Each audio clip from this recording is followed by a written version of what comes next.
এখন যার ঘটনা উপস্থাপন করব তাকে আপনারা মোটামুটি অনেকেই চেনেন, তার অনেকগুলো ঘটনা ইতিমধ্যে আমরা প্রচার করেছি। তিনি হচ্ছেন জাভেদ ইকবাল ভাই, যিনি বর্তমানে নৌবাহিনীতে কর্মরত রয়েছেন। তো উনি যেভাবে লিখেছেন সেভাবেই আপনাদের সামনে ঘটনাটি উপস্থাপন করার চেষ্টা করব ইনশাআল্লাহ। তো চলুন শুরু করি জাভেদ ইকবাল ভাইয়ের পাঠানো ঘটনা। আসসালামু আলাইকুম আফনান ভাই ও প্রিয় লিসেনার্স, আশা করি সবাই ভালো আছেন। আমি জাভেদ ইকবাল। আমার বাড়ি মাগুরা জেলার বেরইলপলিতা ইউনিয়নের ডহর সিংড়া গ্রামে। আমি বাংলাদেশ নৌবাহিনীতে কর্মরত রয়েছি। বর্তমানে আমি মিরপুর সেনানিবাসের MIST-তে কর্মরত আছি। আশা করি আল্লাহর রহমতে সবাই ভালো আছেন, সুস্থ আছেন। আমি নৌবাহিনীর চাকরি করি বিধায় গভীর সমুদ্রে জাহাজের ফ্ল্যাগ ডেকে রাডারের নিচে বসে ভয়ের ঘটনাগুলো শুনি অনেক আগে থেকে।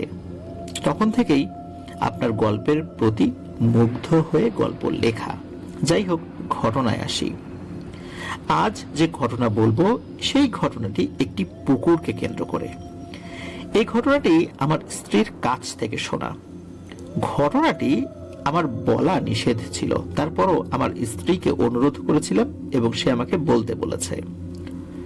ঘটনাটিতে আমি কারণ নাম বলছি না, কারণ পরেই জেনে যাবেন। আমার স্ত্রীর গ্রামে এবং আমার স্ত্রীর প্রতিবেশী চাচাতো ভাইদের বাড়িতে ঘটেছিল ঘটনাটি। সাল 1985। মাগুরা টু নড়াইল রোডে মাঝামাঝি থেকে পশ্চিম দিকে আঁকাবাঁকা রাস্তা ধরে মাঠের ভেতর দিয়ে প্রায় 3 কিলোমিটার পরে সেই গ্রাম। জনসংখ্যা তখন অনেক কম, প্রায় 100 কি 200 মিটার পর পর দুই একটি করে বাড়ি। আর গ্রামটি ছিল একটি রাস্তার, আর কোনো রাস্তা নেই এই গ্রামে। তাই রাস্তার আশেপাশে বাড়িগুলো তৈরি করা হয়েছে। রাস্তা থেকে প্রায় 200 মিটার পর্যন্ত ঘন জঙ্গল, আর তারপরেই ফাঁকা মাঠ। ওই ফাঁকা মাঠের ভেতরে রয়েছে কয়েকটি ভয়ানক ভিটা এবং মাছের ঘের। আমার স্ত্রীর প্রতিবেশী চাচাতো ভাইদের দাদার গল্প বলছি এটা। ওই দাদা তখন মনে করেন নিজের বাড়িতে একটি ছোট পুকুর খনন করবেন, যাতে করে পরিবারের সদস্যদেরও ভালো হবে, মাছও চাষ করতে পারবেন। বাড়ির কাছে কোনো জায়গা না থাকায় দাদা বাড়ি থেকে একটু দূরে জঙ্গলের ভেতরে, মানে ওই ফাঁকা মাঠের কাছাকাছি একটি পুকুর খনন করার জন্য জায়গা নির্ধারণ করেন। তাছাড়া গরমের সময়ে এই পুকুর পাড়ে এসে বসলে মাঠ থেকে আগত বাতাসে শরীর ঠান্ডা হবে। আবার বাড়ি বিভিন্ন ধরনের ফসল, যেমন কলাই, ধান, গম, মসুরি আর অনেক ধরনের ফসল পরিষ্কারের জন্য বাতাসের প্রয়োজন হয়। সেই কাজ করতে সুবিধা হবে এই ভেবে দাদা ওই জায়গায় পুকুর খননের বেশি গুরুত্ব দেন। তারপর দাদা ওই দিন কিছু এলাকার কিছু লোককে পুকুর খনন কাজের জন্য চুক্তি করেন এবং পরের দিন সকালে পুকুর খনন কাজের জন্য সবাই আসেন। আগেই বলি, ওই পুকুরের আশেপাশে কয়েকটি কবর রয়েছে, যা আমাদের মুক্তিযুদ্ধের সময় থেকেই সবাই দেখে আসছে। অতঃপর সবাই যখন মাটি খনন করার জন্য প্রস্তুত এবং কোদাল নিয়ে মাটিতে কোপ দেন, তখন সবাই একটা জিনিস অবাক হয়ে দেখতে পেলেন যে কোদাল দিয়ে এক কোপ দেওয়ার সাথে সাথে মাটির নিচ থেকে পানি উঠছে। খুব জোরে পানি বের হচ্ছিল না, তাই দেখে সবাই ভাবলো হয়তো মাঠের আশেপাশে তো মাটি ভেজা আছে, তাই পানি উঠছে। তারা দিনভর মাটি খনন করলো এবং বলা চলে যতটুকু খনন করেছিল প্রায় তার অনেকটাই পানিতে ভরে গিয়েছে। যাই হোক, সবাই যে যার বাড়িতে চলে যায়। রাতে দাদা যখন ঘুমিয়েছিলেন তখন দাদা একটি স্বপ্ন দেখেন।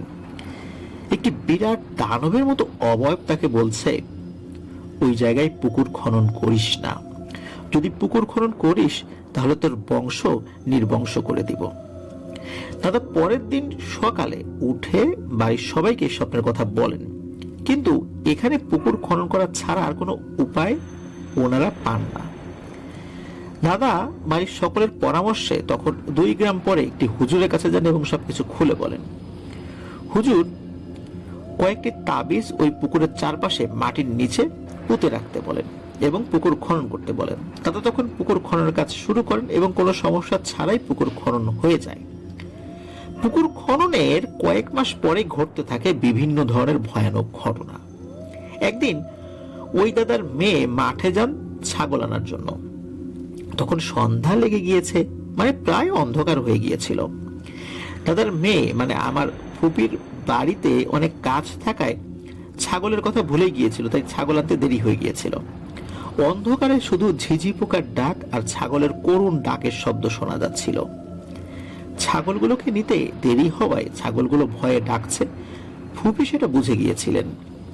ফুপি যাওয়ার সাথে সাথে ছাগলগুলো চুপ হয়ে যায়। ফুপি তখন ছাগলগুলো ছেড়ে দেয়, কারণ তিনি জানতেন ছেড়ে দিলে ওরা ঠিকই দৌড়ে বাড়ি চলে যাবে। ফুপি তখন একা একা ওই পুকুর পাড় দিয়ে আসার জন্য বাগানের ভেতরে প্রবেশ করেন এবং সাথে সাথে তার কাছে মনে হলো কি যেন একটা দানবের মতো গাছের উপর থেকে উড়ে গেল।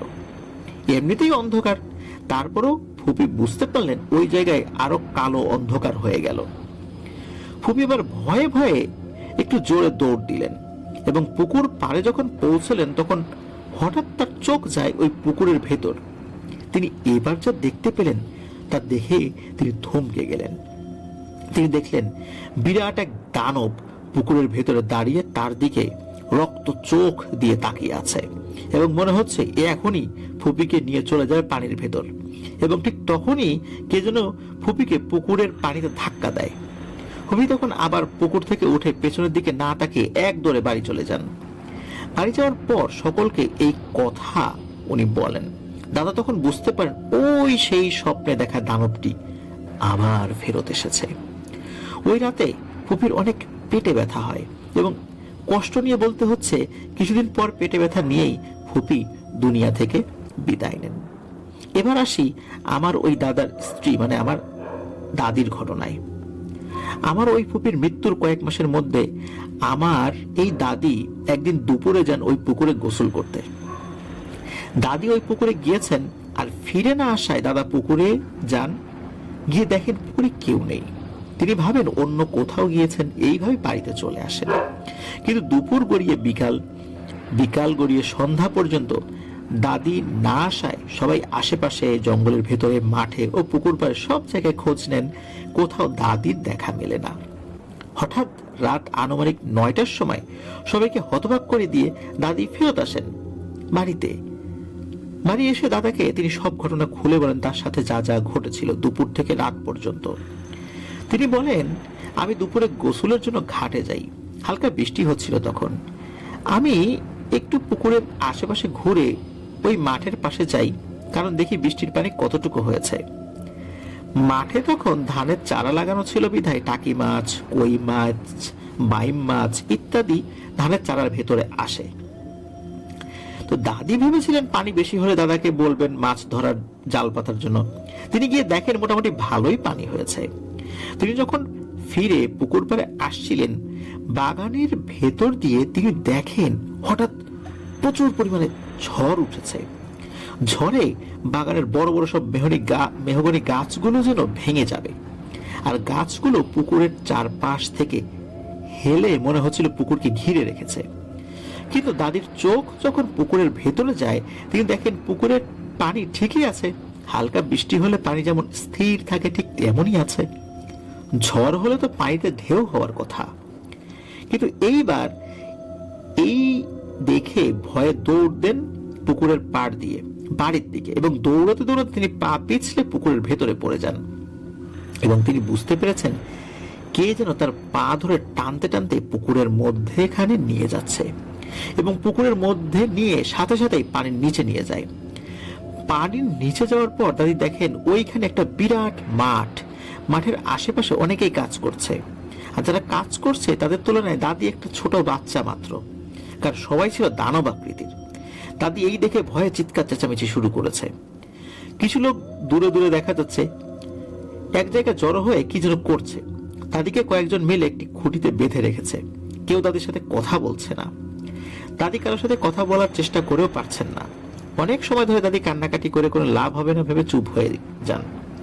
হঠাৎ দাদি চোখ বুঝতেই ঘুমিয়ে গেলেন। ঘুমানোর ভেতরে একজনের চিৎকার শুনে দাদির ঘুম ভাঙলো এবং চোখ মিললেই লম্বা দানব আকৃতির একজন দাদির কাছে আসলো এবং দাদিকে অতি রাগান্বিত কণ্ঠে বলল, আমি তোর স্বামীকে এই জায়গায় পুকুর খনন করতে নিষেধ করেছিলাম, তোর স্বামী আমার কথা শোনে নাই, আমার কথা না শোনার কারণে তোর মেয়েকে মেরেছি, এবার তোকে মারবো, তারপর আরো মারবো। এই বলে দাদিকে একটি জোরে চড় মারেন এবং দাদি অজ্ঞান হয়ে যান। দাদির যখন জ্ঞান আসে তখন দাদি দেখতে পান উনি ওই পুরনো কবরের পাশে শুয়ে আছেন এবং উঠে তিনি বাড়ি চলে আসেন। আমার দাদা বলেন, আজ তো কোনো ঝড় হয়নি, তাহলে কিছু একটা হতে চলেছে। দাদির ওই রাতে থেকেই পেটে ব্যথা শুরু হয় এবং কয়েকদিনের মধ্যে ফুপির মতো দাদিও না ফেরার দেশে চলে যান। এবার আসি ওই বাড়ির আর একজন ফুপির ঘটনায়।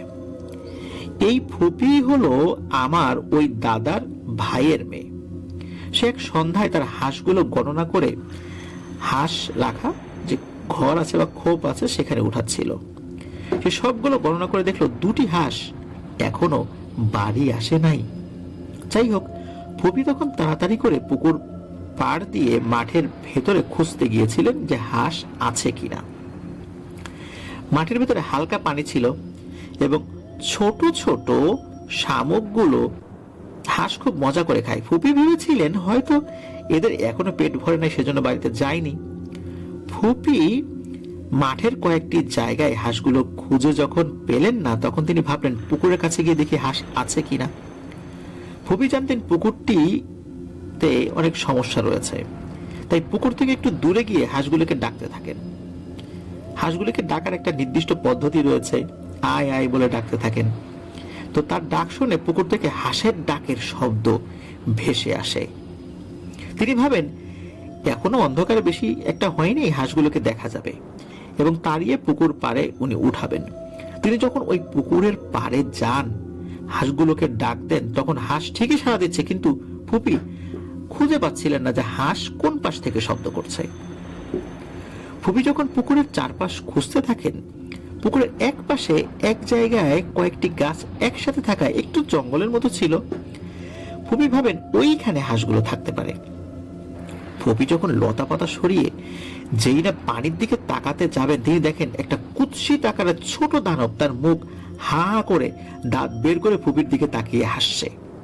ফুপি এই দেখে পিছনের দিকে ফিরে দেন এক দৌড়, এবং ফুপি যখন পেছনের দিকে ফিরছিলেন তখন তার পিঠে একটি চড়ের মতো আঘাতের অনুভূতি হয়। বাড়ি গিয়ে ফুপি ভয়ে অজ্ঞান হয়ে যান। যখন জ্ঞান ফেরে তখন বাড়ির সকলকে তিনি ওই ঘটনা বলেন। কষ্টের বিষয়, ফুপিও পেটে ব্যথা নিয়ে আগের দুজনের মতো মৃত্যুবরণ করেন অল্প কিছুদিনের মধ্যেই। তারপর দাদা ওই সময় যশোরের এক পীর সাহেবের কাছে যান, কারণ সেই পীর সাহেবকে তখন অনেকেই চিনতেন। তার নাম ঠিকানা আমার জানা নেই, তিনি এখন বেঁচেও নেই। আমার ওই দাদাও 2000 সালের দিকে মারা গিয়েছেন। যাই হোক, দাদা তখন ওই পীর সাহেবকে সবকিছু বলেন। পীর সাহেব বললেন, আপনার অনেক আগে আমার কাছে এসে এর প্রতিকারের কথা বলা উচিত ছিল। পীর সাহেব বলেন, আপনি আগামীকাল আসেন, আমি আপনাকে এর একটা সমাধান দেওয়ার চেষ্টা করবো ইনশাল্লাহ। পরের দিন দাদা ওই পীর সাহেবের বাড়িতে যান এবং পীর সাহেব বলেন, আপনার ওই পুকুরে আর কোনো সমস্যা হবে না ইনশাল্লাহ। আপনারা এখন থেকে ওইখানে যে কোনো সময় যেতে পারবেন এবং যে কোনো কিছুই করতে পারবেন। আমি আমার জিনদের সাথে কথা বলে ওই খারাপ জিনদের সম্পর্কে জানার জন্য লোক পাঠাই এবং তারা এসে আমাকে বলেন যে ওই পুকুর কাটা নিয়ে ওই খারাপ জিনদের অনেক সমস্যা হচ্ছিল। তারা সব সময় তাদের ইচ্ছা মতো ঘুরে বেড়াতে পারছিল না। দাদা যখন পুকুর খনন করেছিল তখন ওই জিনদের প্রধান একটি বৈঠকে বসার আদেশ দেন। ওই বৈঠকে ওই পুকুর খননের কারণে তাদের যে ক্ষতি হয়েছিল সেই ক্ষতির বদলে 3টি জানকে মেরে ফেলার নির্দেশনা হয়, আর এই কারণে দাদার পরিবারের 3 জন সদস্যের মৃত্যু হয়। এরপর থেকে ওই পুকুরে আর কোনো সমস্যা হয়নি। গরমের সময় প্রায় সব সময় এখানে মানুষ থাকে। বর্তমানে গ্রামে বিদ্যুতের যে অবস্থা, তাই গ্রামের মানুষ খোঁজে কোন পুকুর পার অথবা ফাঁকা মাঠে গাছের নিচে, কারণ বিদ্যুৎ চলে গেলে মানুষ সেখানে গিয়ে একটু বিশ্রামের জন্য যায়, বাতাসের জন্য যায়। এই পাড়ার অনেকের বাড়ির লোকজন আসেন ওই পুকুর পাড়ে কাজ করতে। আমিও গরমের সময় শ্বশুর বাড়িতে গেলে পুকুর পাড়ে বসে অথবা খেজুরের পাটি বিছিয়ে শুয়ে থাকি এবং বড়শি দিয়ে পুকুর থেকে মাছ ধরি। এখন সেখানে আরো একটি পুকুর খনন করা হয়েছে। আমার শ্বশুরের পুকুরটিও ওই পুকুরের পাশাপাশি। আমার শ্বশুরের পুকুর আর ওই দানব পুকুরের মাঝখানে মুক্তিযুদ্ধের সময়ে নির্মিত কবর অবস্থিত। ঘটনা ভেবেছিলাম শেষ করে দিব, কিন্তু এই পুকুরের পাড়ে যে কবর রয়েছে সেই কবরকে কেন্দ্র করে দুটি ঘটনা রয়েছে, যা হয়তো ওই পুকুরকে কেন্দ্র করে না, তবে না বললে মনকে মানাতে পারছি না। একটু বলে রাখা উচিত, 2003 সালে আমার স্ত্রীর আপন চাচা পারিবারিক কারণে ওই পুকুর পাড়ের কবরের পাশে একটি মেহগনি গাছের ডালে গলায় ফাঁস দিয়ে আত্মহত্যা করেন। ঘটনায় আসি, সাল 2005। তখন আমার স্ত্রীর বয়স 8 কি 9 বছর এরকম হবে, বা এর আশেপাশে বয়স হবে। তখনও ওই পুকুর পাড়ে এবং আশেপাশে অনেক গাছ রয়েছে, বিশেষ করে কয়েকটি জায়গায় বাঁশ ঝাড় রয়েছে। আমার স্ত্রীর এবং ছোট ছোট অনেক ছেলে মেয়েই ওই পুকুর পাড়ে খেলাধুলা করে। সময়টি ছিল বিকালবেলা। খেলাধুলার এক পর্যায়ে আমার স্ত্রী ওই কবরের ভেতরে পড়ে যায় এবং অনেক ভয় পায়। এর প্রায় 10 দিন পর্যন্ত আমার স্ত্রীর শরীরে কাঁপুনি দিয়ে জ্বর ছিল। 2005 সালের এই আরেকটি ঘটনা। আমার ওই পুকুরের বিপরীত পাশে আরো কয়েকটি বাড়ি থাকায় রাতের বেলায় ওই বাড়ির সবাই প্রায় তাড়াতাড়ি মেইন রোডে ওঠার জন্য অথবা বাড়ি যাওয়ার জন্য পুকুর পাড় ব্যবহার করেন এবং এখনো করেন। ঘটনাটি ঘটে প্রতিবেশী এক ভাইয়ের সাথে। তার নাম আমি উল্লেখ করছি না, কারণ নামটা বলার অনুমতি পেলেও নামগুলো বলাটা ঠিক হবে না। যাই হোক, ওই ভাই একদিন রাত আনুমানিক 9টার সময় বাজার থেকে বাড়ির উদ্দেশ্যে ওই পুকুর পাড় দিয়ে যাচ্ছিলেন। তার কাছে ওই সময় গ্যাস লাইটারের পেছনে একটি বাল্ব দিয়ে তৈরি লাইট ছিল। লাইটের কালার একটু নীল হওয়ার কারণে পুকুর পাড়ের রাস্তাটা ভালোভাবে দেখা যাচ্ছিল না। হঠাৎ যখন তিনি ওই কবর আর আমার স্ত্রীর কাকা যেখানে আত্মহত্যা করেছিল সেখানে আসেন, তিনি দেখতে পান দুইটি সাপ ওই পুকুরের পাড়ের একটু পাশে খেলাধুলা করছে। তিনি এটা দেখে হঠাৎ ভয় পেয়ে লাফিয়ে ওঠেন। লাফ দেওয়ার সাথে সাথে তিনি কবরের ভেতরে পড়ে যান। তিনি ওই কবর থেকে উঠে দৌড় দেন বাড়ির দিকে। ওই ভাইয়ের আমার স্ত্রীর মতো কয়েকদিন জ্বর ছিল। এটা ছিল ঘটনা। গুছিয়ে লিখতে না পারার জন্য ক্ষমা চাচ্ছি। আমার জন্য সবাই দোয়া করবেন। আসসালামু আলাইকুম। অসংখ্য ধন্যবাদ জাভেদ ইকবাল ভাইকে। দারুণ একটি ঘটনা আমাদের সাথে শেয়ার করেছেন উনি। বিভিন্ন সময় দারুণ দারুণ ঘটনাই আমাদেরকে পাঠান। অধিকাংশ সময় গ্রাম কেন্দ্রিক চমৎকার ঘটনা উনি আমাদেরকে পাঠিয়ে থাকেন। আর গ্রামের ঘটনা শুনতে কার না ভালো লাগে, আমার নিজের কাছেও শুনতে ভালো লাগে, বলতেও ভালো লাগে। আমার ধারণা আমাদের অধিকাংশ লিসেনারদের কাছে গ্রামের ঘটনা খুবই ভালো লাগে।